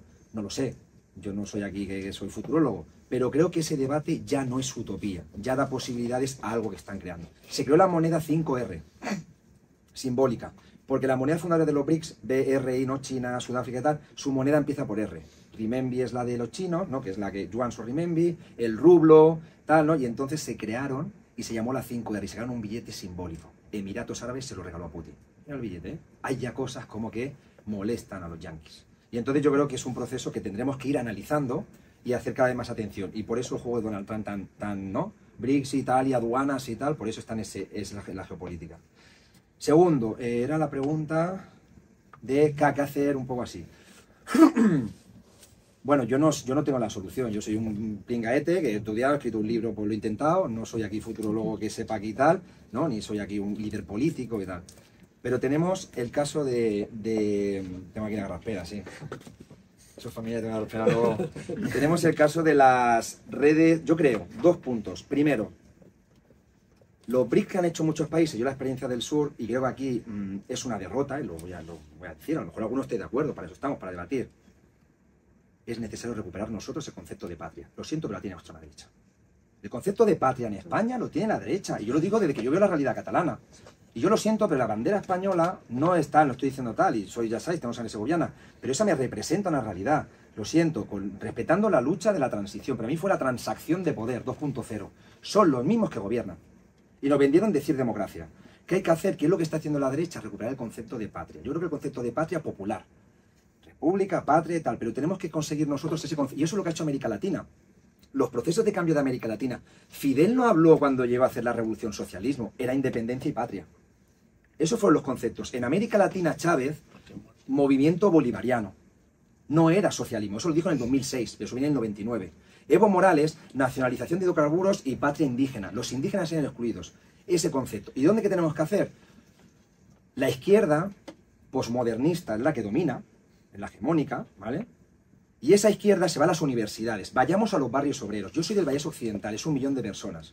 Y hay barrios del PIB por cápita, los más bajos de Cataluña, como Badía del Vallés, barrios populares en Tarrasa, que hablas con gente de izquierdas, como los comuns, que se quedan en el centro de Tarrasa o en el centro de Sabadell, donde hay una clase media, pero ¿dónde va la clase trabajadora? Y los inmigrantes, cuidado, porque a lo mejor en Calanglada, que es un barrio periférico de Tarrasa, que hubo conflictos en el tema de tal, que hay bastante población magrebí, cuidado que tal, no, son trabajadores. Estos, no, habrá delincuentes como en todos los lados, y drogadictos en todos lados, son trabajadores, que emigran, como emigraron muchos españoles, que ahora estuve en Argelès-sur-Mer, y había campos de concentración de españoles allí, donde murió Machado, 500.000 personas en la playa. Lo hicieron los franceses. Recuperemos la memoria. Y creo que el concepto de patria hay. Y entrando en los movimientos populares. ¿Por qué? Porque eso, y luego otro trabajo, nos guste o no nos guste, hay que trabajar en las redes sociales. Porque si vamos aquí, yo me hace gracia cuando llega y te dice, compañeros, camaradas, el capital, el manifiesto, y esta gentuza joven, fumeta porro, no valen para nada. Vamos a adaptarnos a las realidades. Y yo soy profesor de FP y estoy con chavales de clase trabajadora que hacen un módulo y lo veo ahí en la clase y tengo que estar debate constante y las redes que les llegan son Vox, la ultraderecha, y luego su amigo Mohamed. Y entonces hay que hacerle recapacitar en clase. A ver, Juan, ¿vale? Si tú me estás diciendo los magrebí y del que te está salvando el culo en el patio, Mohamed. Hostia, profe, ¿verdad? Vamos a reflexionar. Tenemos que llegar a las zonas de clase trabajadora, porque son las que se mueven. Como mañana hay un conflicto, la burguesía burocrática y la izquierda posmo son los primeros que se van y los que se meten aquí en la izquierda. Creo que hay que recuperar de ese concepto. Patria popular. Y no olvidemos el concepto de clase trabajadora, que ahora la izquierda no lo dice. Digo en general, ¿eh? Partido Comunista sí, pero gente de clase trabajadora no. Decimos aquí mayorías sociales, movimientos alternativos. Es clase trabajadora. Y además más precaria y más explotada, punto y pelota. Y creo que eso hay que recuperar ese lenguaje, lo hemos perdido. Digo también, en general, pero aquí hay una contrahegemonía que tenemos que trabajar. Y creo que el concepto de patria, soberanía popular, clase trabajadora y volver a trabajar en los barrios populares. Yo veo muchas campañas que van al centro de Tarrasa, a la Plaza Bella. Pues vete, ¿no? Digo un poco así de ejemplos, un barrio que es Vilardell, que es el de PIB por cápita, vente allí a trabajar. ¿Quién está haciendo eso? Lo siento, pero lo está haciendo Vox. Y lo veo en Tarrasa, una ciudad de 220.000. En los barrios hay un problema con la gasolinera y van allí. Vox, venga tal, y vamos, tal, no sé qué, y parece con gente que hablas y dices, no, pues esto. Y creo que hay la izquierda, porque miremos cuántos obreros había en Podemos, en el Parlamento. Obreros, me refiero, cuello azul. Trabajador de la SEAT. No, era gente con máster. Y a mí me dijeron, Aníbal, puedes ser concejal porque tú tienes un máster, el otro no, y eso lo vi en una experiencia. ¿Cómo puede ser tener un máster si yo soy de clase trabajadora? ¿Qué tiene que ver eso? Y había la gente de, no, los que tengan títulos universitarios pueden, pero el autobusero no, vamos mal. Y eso hubo gente que criticó, como decir, a Cañamero, cuando le da la 20.000 patas a cualquier burócrata de turno. Cañamero trabajando en el campo y lo que ese hombre ha... Tal. Y creo que eso es un problema que tenemos que resolver, no perder ese... Y tercero, tabú, que era que lo del tabú de... No, porque Estados Unidos nos acercamos tanto a Estados Unidos culturalmente. Yo creo que al final eso viene un poco... No hemos roto en el franquismo. Y entonces viene la Operación Marshall, que es importante ver la película, ¿no? Esa de, ¿no? Bienvenido Mr. Marshall. Y entonces nos venden eso. Entramos ahí y lo siento, pero eso quien lo hizo fue el Partido Socialista Obrero Español. OTAN no, OTAN sí. Y nos meten que, no, cuidado, que tal... Y ahora sabéis lo que hemos hecho. Vuelvo a decir, este gobierno más progresista, el Sáhara de Marruecos. Esto lo ha hecho el gobierno más progresista de la historia. El Sáhara de Marruecos. ¿Y quién lo ha decidido? Donald Trump. ¿Por qué? Porque Marruecos ha establecido relaciones con el sionismo, con Israel. Y Donald Trump fue el que lo dijo. ¿Quién ha ido detrás? Sánchez. Entonces, viene ahí la guerra cultural. Nos han americanizado. Comemos, ya no comemos cochinillo. Comemos McDonald's. Ya no vemos tal. Vemos ahora Hollywood. Y ves la generación, y lo siento, pero es una guerra cultural. Es una guerra cultural. Nos han metido aquí, Yanquilandia, y ahora mismo ya, pues, y eso es algo que tenemos que trabajar. ¿Cómo? Es verdad que ellos tienen recursos y nosotros menos. Yo creo que, vuelvo a decir, creo que en lo cultural, nos gusta o no nos gusta, hay que hacer mucho trabajo en redes, porque es lo que hay la gente joven. Si la gente pasa 7, 8 horas en el móvil, entonces está lo popular, está tal, pero yo voy a veces a asamblea y me encuentro 20 hombres de 70 años que te piden unas historias que dices, qué buenos hombres luchadores, pero ¿dónde está la gente joven? Yo llevo haciendo del libro 20 charlas de los BRICS. La media, ojalá hubiese chavales de, a veces alguno, de 18, 19, 20. La media, si hubiese hecho un estudio, me va de 50 años para arriba.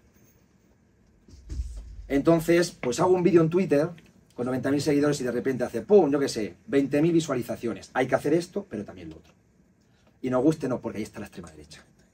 Y las redes sociales se tienen que hacer. Y a veces dicen, ya, pero hay que leer bibliotecas, sí. Pero no guste la realidad que hay. Y creo que también un componente de batalla muy importante en las redes. Hay que hacer todo y en esos espacios hay que dirigirlo. Sobre todo lo que veo con la gente joven en el tema académico. Creo que ese espacio, nos guste o no, muy sencillo. Yo he hecho charlas y no ha habido en ninguna red ni una foto, ni un no sé qué, ni un vídeo. Yo nunca tal, ¿no?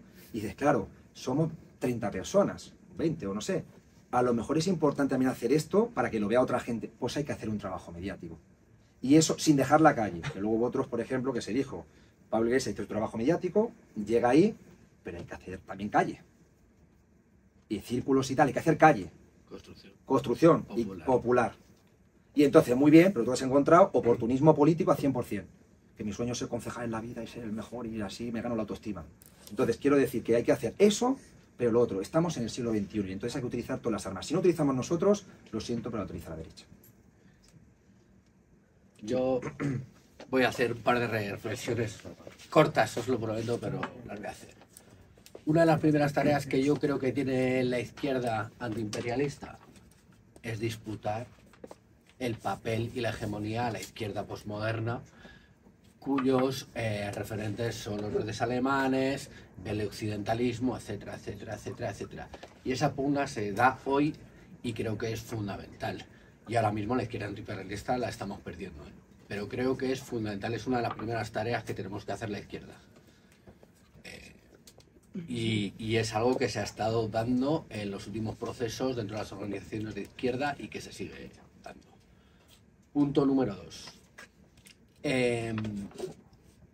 Si asumimos, yo creo que es lo que debemos asumir, que el poder primero está en Washington, luego en Bruselas y que en Madrid hay poco poder, lo que tiene que hacer un proyecto que se considere izquierdas es no solo fundamentarse en ganar las elecciones, sino en la construcción de un poder popular. Porque una cuestión que le falló a Podemos, me viene fenómeno lo que lo hayas comentado, es que se centraron en la maquinaria electoral y se olvidaron, era difícil, o sea, en las cosas como son y más ahora mismo en el momento de auge reaccionario.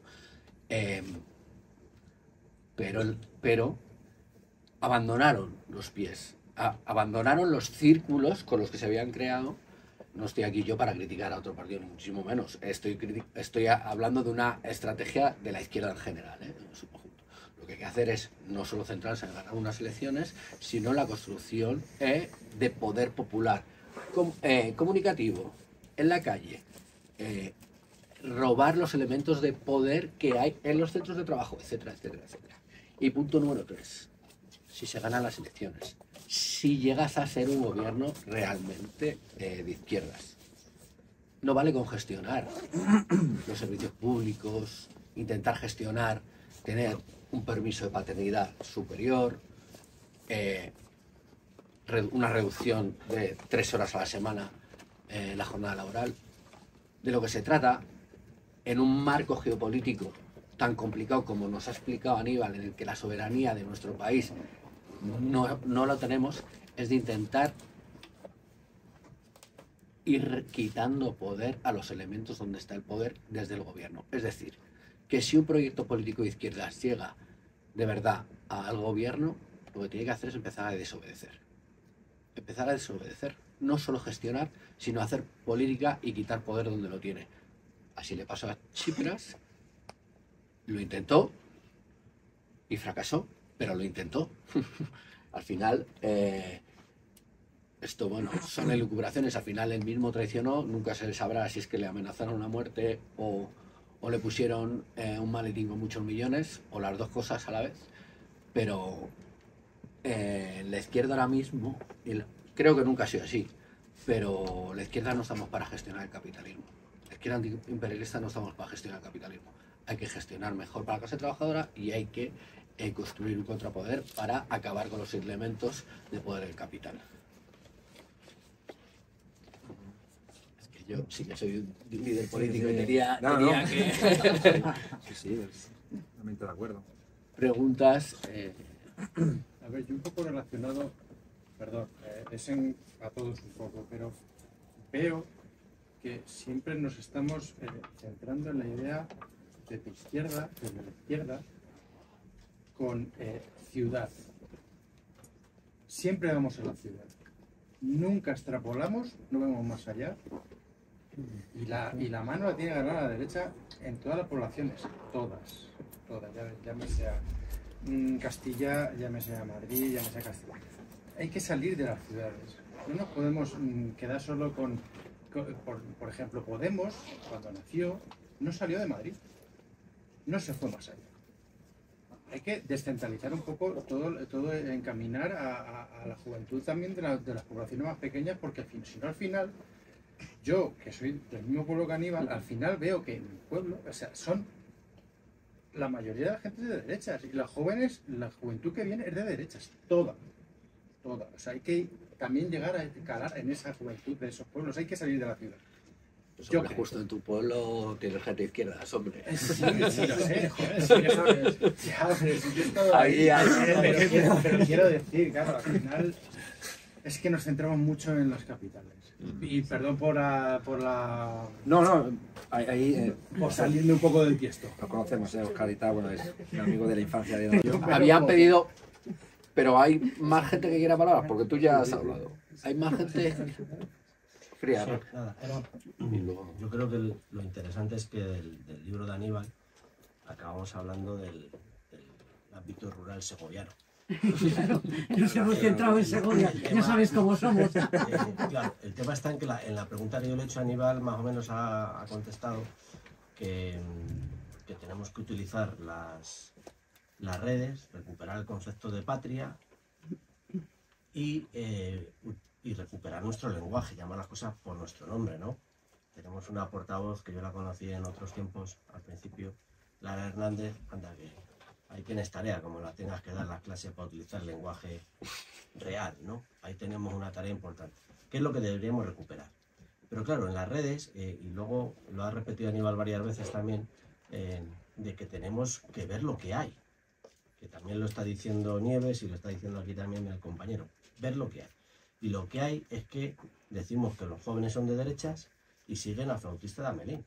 Y no es por falta de planificación, Carlos, es porque si eras joven, moderno, tienes un grado, tienes un máster, y yo, ¿dónde vives? Yo en Madrid, yo en Bilbao, yo en Barcelona, yo en no sé dónde. Oye, ¿y tú por qué no vives en el pueblo? Sí, hombre, voy en el pueblo, ahí con los inmigrantes, con los moros, ahí no hay nada más que moscas. Entonces, estás comprando tu nicho ya. O sea, nos venden el nicho. Entonces, eso tenemos que recuperar el lenguaje, porque ellos piensan que los otros patriotas, que a ver cómo lo explicamos, los otros patriotas le venden el futuro y la salvación, y lo que les están vendiendo es el nicho empaquetado. Vas a trabajar toda la vida, vas a estudiar media vida, vas a estar formado y luego vas a trabajar el resto de tu vida para el BBVA. En el mejor de los casos, si tienes suerte yendo y viniendo en el AVE, que dice, no, es que me quitan trenes, pues al sistema le importa una mierda que vayas tú en el tren o no vayas, ¿sabes? O sea, que es que están atontados perdidos, que hay que empezar a decir las cosas por su nombre. Aparte de escribir libros que, bueno, has dicho que es bastante pedagógico, bastante simples. Entonces, ellos están cogiendo eso que él dice que renuncie. Pero vamos a los pueblos y solo lo defienden en verano. Malamente, y poco. Y cuesta, porque les van a salvar. Ahora lo del biogás, aquí que tenemos algunos problemillas, son los que les van a salvar los pueblos ahora, lo de las plantas de biogás. O sea, tenemos la provincia, empezamos a poner chinchetas de dónde van a echar mierda y no caben ya más chinchetas. Y donde no hay chinchetas es que se van a llevar lo bueno.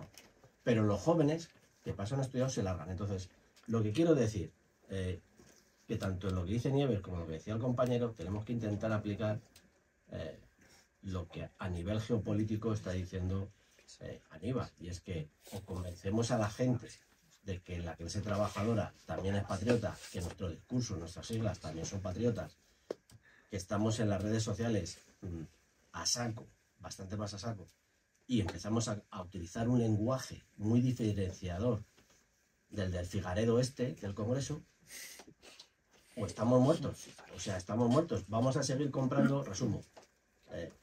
Como decía aquí el joven, dice uno en Instagram que habla de coches, dice, tú piensas que compras un Land Rover y un Jaguar, pero estás comprando un Tata.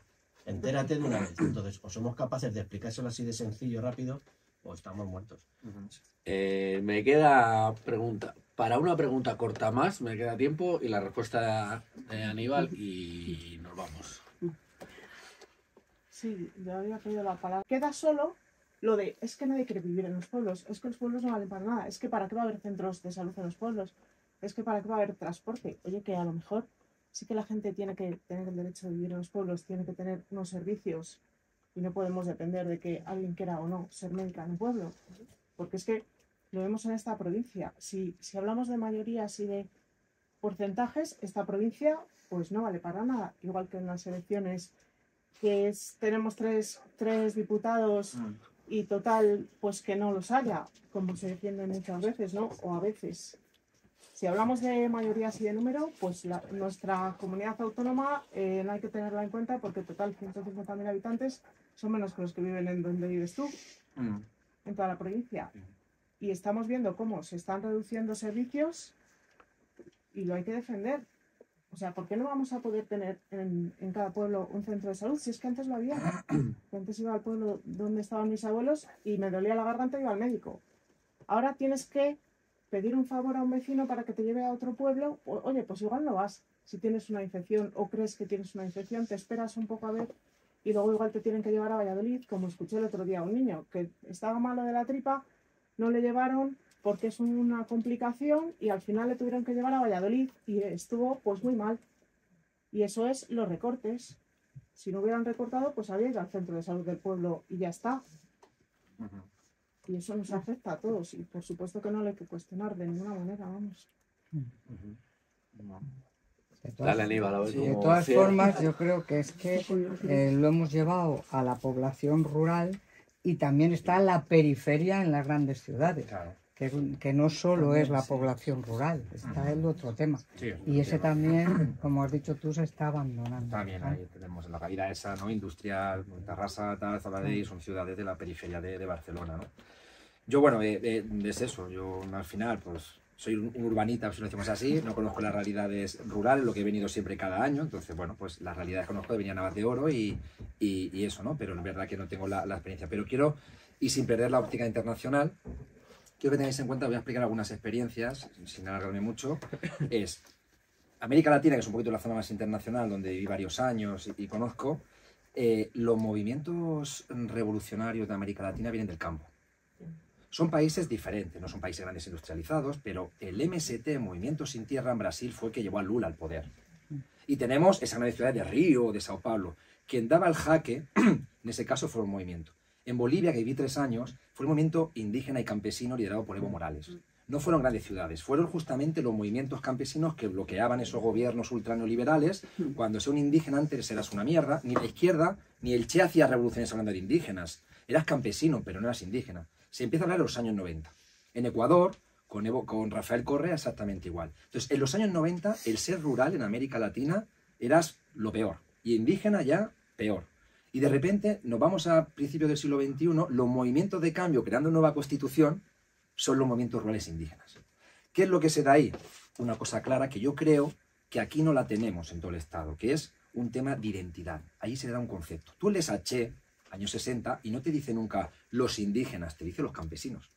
Y hay uno, justamente Mariátegui, marxista peruano, que te aplica el marxismo en la realidad latinoamericana y te empieza a analizar, me vienen estos europeos, América Latina tenemos un concepto de clase social que es el sujeto de cambio, que es el indigenismo. Y aquí llega un momento y tal, tenemos la ruralidad, pero no tenemos un concepto de sujeto de cambio, cuando en realidad es la gente que da la comida a la ciudad, es la identidad, y parece lo que decimos, no, tienes que vivir en Madrid, vivo en un pueblo, ¿qué haces ahí? Parece que sea peyorativo, cuando en realidad son los que conmueven, igual que el inmigrante, le criticamos y es que no limpia la basura, porque la que cuida a mujeres tal es colombiana, y la que coge la basura es Mohamed, y criticamos despectivamente, y cuando estuvo el COVID, quien estaba trabajando, ese no trabaja, pero bueno, no era Messi jugando a fútbol, era la cajera. La identidad. Entonces quiero decir que es importante que recuperemos o creemos una identidad. Y América Latina lo tiene claro. Los 60 el indígena no existía, ni en los discursos. Y eso que integró Mariátegui empieza en los 90. Y los procesos de cambio vienen de ahí. Y hasta Chávez decía, yo soy mestizo, porque yo no soy de Caracas, yo soy del estado de Lara. Y yo soy de tal. Quiero decir que eso es lo importante, crear una identidad. Y yo creo que no se ha creado, ¿no? Esos proyectos de Teruel existe y sí, y Soria también. Pero creo, y creando ahí. Y aquí viene el tema, vuelvo a recuperar el tema de los BRICS. ¿Sabéis lo que dicen los BRICS? En la geopolítica son el sujeto campesino. Tenemos la India, que la Vía Campesina es el sindicato más grande del mundo, el MST con Lula. ¿Y sabéis lo que dicen? Los productores de alimentos del mundo somos nosotros. De los 4 países más productores de alimentos, en la FAO tenemos, Estados Unidos es uno que también produce, Brasil, China e India. Y te dicen, en la cumbre de los BRICS del 2009 te dicen, queremos apostar por la seguridad alimentaria. Porque en realidad quien alimenta a la gente es el campo, y eso está en el documento de los BRICS. Recuperan que no es el G7 industrialización, lo sentimos, pero somos 8.000 millones de personas, 8.000 millones de personas. Es necesaria comida para alimentar a todos, y ahí se recupera la identidad. Y el campesino de los países del sur global tiene una identidad, y los cambios no la han creado las grandes industrias. El proletariado, como venía la Europa, hombre, proletariado en Bolivia, ¿qué proletariado? Es vía campesina e indígena. Y creo que por eso, sin yo entrar, porque no estoy de la realidad, sois vosotros, ¿no?, los segovianos y segovianas, pero en algo se está fallando, y creo que por eso hay que aprender de los procesos del sur global. Y hay que atender, y a lo mejor toca leer algo que han hecho los ecuatorianos, que han hecho los bolivianos, que uno que no tiene, como aquí, que no tiene estudios, Evo Morales, si no tiene GB, ha sido el presidente, con las críticas y los problemas que hay en Bolivia, pero ha sido el presidente que ha generado más desarrollo al país. Yo viví 2010, 2011, 2012, con una nueva constitución y más crecimiento económico, el que no ha estudiado. Y es un tío que trabajaba haciendo hoja de coca, cultivando hoja de coca, ¿no? Porque allí la coca tiene un tema de acuyicu, ¿no?, de masticar la coca, tiene un tema cultural, no como nos dicen narcotráfico, y él fue el presidente que no tiene estudios en Harvard, el que más crea, con el movimiento indígena y campesino. Yo soy indígena y campesino de Oruro. Y de repente, ¿sabes lo que decía un niño indígena en Bolivia que en el 2012? ¿Tú qué quieres ser de mayor? ¿Y sabes lo que dijo un niño en un documental que vi? No sé, ahora mismo en algún lado lo vi, o a lo mejor lo soñé. Y dice el niño, a un indígena típico de Potosí, de la ciudad donde robamos mucho. Potosí está vacía porque los españoles los robamos, pero no podemos decir eso, porque claro, queda mal. Y vas a esa ciudad y es lamentable lo que hicimos allí, pero no parece que podemos hablar de eso. Pues llega y le dice a un niño indígena, ¿y tú qué quieres ser de mayor? ¿Y sabes lo que dijo el niño en 2012? Pobre el niño en un pueblo indígena, en el Alto, yo quiero ser presidente, porque ahora yo puedo serlo porque Evo Morales lo ha sido. ¿Y sabéis la identidad que le daba ser indígena? ¿Y sabéis la identidad? Pues eso es la que hay que recuperar. Ojalá tengamos a un presidente que sea un campesino, que vaya aquí y diga, oye, que trabajamos la tierra, oye, que los tomates llegan a ti. Hace un cambio, Como Cañamero. Como Cañamero. Hace falta eso. Y todavía estamos creando la urbanita, no sé qué, el modelo occidental. Hay que romperlo y es una lucha cultural. Y creo que ahí los BRICS algo hacen. En ese tema vuelvo a decir, MST, vía campesina, seguridad. Y por último, sin ya alargarme, el lenguaje, ya ahí viene, tiene que ser claro y conciso. 2 ejemplos, siempre pregunto, ¿vale? Pues alguno he visto un vídeo y tal, pero lo pregunto porque yo, la verdad, que eso fue alucinante. La pregunta que os hago, ¿cuál es el discurso que más os acordáis en el Parlamento español? Ya habéis visto que hablo así, ¿eh? Con los alumnos, soy conciso, soy de calle, no vengo aquí con conceptos posmo, ¿no? Ya me habéis visto, que hablo como de calle, como si estoy en un bar, ¿vale? Porque creo que llegas, y a los alumnos de FP se les llega así. Creo que se llega así, no venga, ¿no? Ahora pregunto, ¿cuál es el mensaje que os más acordáis del Parlamento? Siempre lo digo así, y hasta los chavales con 18 años, ese mensaje les ha llegado todavía. ¿Cuál es? El que más recordéis. ¿Cuál? Del Parlamento. El de la bordeta. Todo el mundo, porque salió y dijo, salió así. Pero llega un momento que la bordeta puede decir, el PIB 2.0, el no sé cuánto, no te acuerdas. Y dijo, mira, sois unos fascistas, iros a la mierda. Punto de pelota. Y todo el mundo se acuerda. Vale, más allá de tal. Palabra y lenguaje claro. Lenguaje popular, porque lo hablamos en la calle. Y lo típico, no, Aníbal, no digas clase de palabrotas. Son chavales de 18 años, la típica que hablamos en la calle. Y eso atrae, porque es un lenguaje popular. En España decimos palabrotas. Y tengo que adaptarme a la realidad. Ese. Y el segundo, voy con Cataluña. ¿Sabéis lo que hicieron como estrategia Esquerra Republicana? Meter a Rufián. Y Rufián era un tío que con el tema de las redes se mueve bien y va a intentar llegar a esa gente que no habla catalán, que soy de Santa Coloma de Gramenet, no Gramenet, Gramenet, y soy andaluz, y llego con las redes y me pongo el chulo, pues tuvieron una buena... Y trajo a gente. Y yo he tenido alumnos que no es que la derecha, pero el Rufián me cae bien, el tío llega allí en las redes, tal, y eso lo ha hecho Esquerra Republicana. El Rufián es un icono del tuyo que no habla ni catalán, que se va al Parlamento de Madrid a decir muchas cosas, porque luego al final Esquerra Republicana en Cataluña es lo mismo que la misma basura, así lo digo, ¿vale? Pero voy a Madrid porque conozco lo que hay, porque han hecho de recorte, yo estaba de profesor, y los más que han hecho recortes en educación ha sido Esquerra Republicana.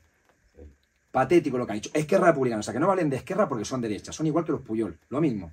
Pero esa gente te lleva a uno que va a ir a Madrid a generar fuego en redes sociales y dio. En el momento del 1 de octubre. Rufián. Luego un momento ya gente que se engañó. Pero no votó la reforma laboral. No votó la reforma laboral. No es reforma de... Salió la reforma laboral adelante gracias al error de aquel que estaría borracho o lo que fuera. Sí, ¿Eh? sí. Pero, lo del PP. Sí. El que dice, me equivoca de botón. Exactamente, y ahora quiero ir como Vilma a las puertas del Parlamento. Pero Esquerra había que recordárselo todos los días. No votasteis la reforma. La reforma esa laboral vino ahí de un pacto de Europa, que es lo que decimos, PP y PSOE, eso viene un pacto de arriba. Porque Europa nos daba dinero si se aprobaba, perdón, y era decir, si se aprobaba... Esa reforma laboral, que no es reforma laboral, porque la reforma laboral es peor que la del 2012. Yo soy profesor de Derecho Laboral, de Formación y Orientación. En el 2012, a mí me despedían con 33 días, hoy me despiden con 20. Y había muchas cosas que se dijo, votó Podemos, Sumar, Bildu, Esquerra, había partidos y un documento que decían que la reforma laboral se tenía que derogar.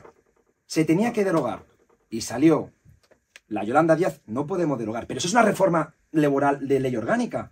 Ahora mismo estamos peor que en el 2012 con esa supuesta reforma. Y eso venía ahí. ¿Qué pasó? Que uno del PP se equivocó. Siempre lo pongo en clase el vídeo. Claro. Además con un youtuber que hay el lenguaje. Lo explica un youtuber muy bien, ¿eh? Les pone ahí los chavales. ¿Qué pasó? Fácilmente. ¿Queréis 15.000 millones de Europa? Tenéis que aprobar la reforma laboral. Y el PP y el PSOE, el 80% de las políticas son las mismas en Europa, uno y otro. Nos dicen que son oposición y es mentira.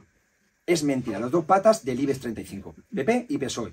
Y ahora tenemos a Felipe González y Aznar, tan amiguitos, y en política internacional haciendo injerencia constante los dos contra Venezuela, que dicen que en Venezuela se vive peor que cuando Pinochet. Y eso lo ha dicho Felipe González. Y Aznar haciendo exactamente barbaridades. Entonces son dos amigos del IBEX 35 del subimperio español allí. Creo que eso hay que analizarlo lo primero. Para romper este dominio, creo que las dos caras del sistema es PP y PSOE. ¿Y quién lo decía eso? El gran Anguita. Esto es una partida de ajedrez. Unos llevan las piezas blancas y otras negras. Y es lo mismo exactamente. Creo que hay que reflexionar sobre el tema de Anguita y aprender más, y que cuidado que no lo quiten la gentuza de voz, que están utilizando esa imagen como decía, bueno, del gran califa, que creo que hay que aprenderlo y recuperarlo en muchas cosas interesantes que dijo.